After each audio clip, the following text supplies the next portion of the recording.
ungrowing it and send it into the compost. What was that? Yeah? Yeah.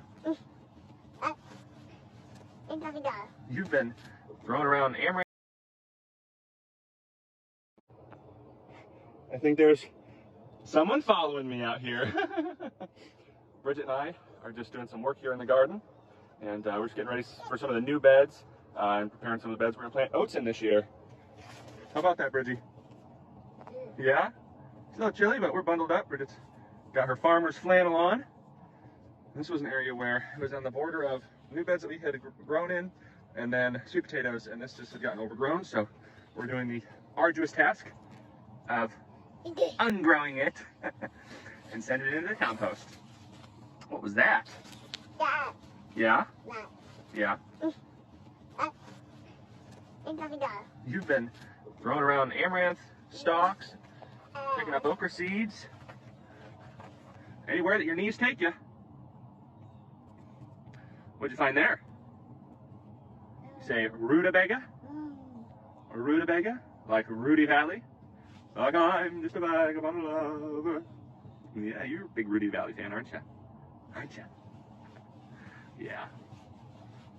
Oh, this is the type of work I like to say is hard work, but good work for this type of weather. 50 degrees outside, overcast.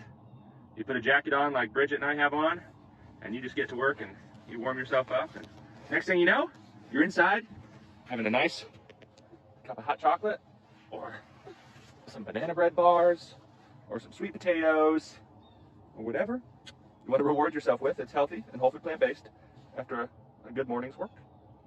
So we have fun out here, though. We certainly do.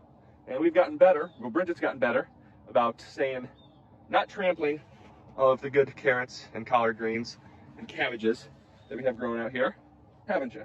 You got a little bit better than that? I think you have. But you lost a shoe, or one of your slippers. We'll have to go find that. We are certainly excited. We've put together our full garden plan this year, so week by week, what gets planted, what gets pulled out. If it wasn't for Dr. Miller, it would not have been nearly as thorough, but I'm certainly glad to have her and her expertise there in preciseness and orderliness. And then we went back and put in when we need to get things transplanted and kind of the amount of seed for each row. So really specific stuff so that I can go in, say this week, I know I need to get a flat of lettuce planted that'll be going out in 6 weeks. And same thing next week, things I need to do for 8 weeks down the line. So those are all things that you can be planning, that you should be planning, even if you just do it on a notepad to say, hey, this week I need to start this week I need to start this. But the more thorough you are, the better your results are going to be, just because, just like everything, Bridget Rose, without a plan, it's tough to prosper.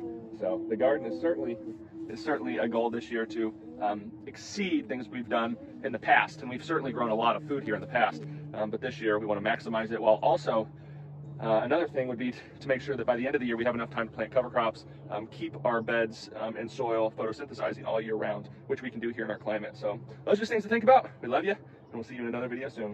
Is that all? I think so.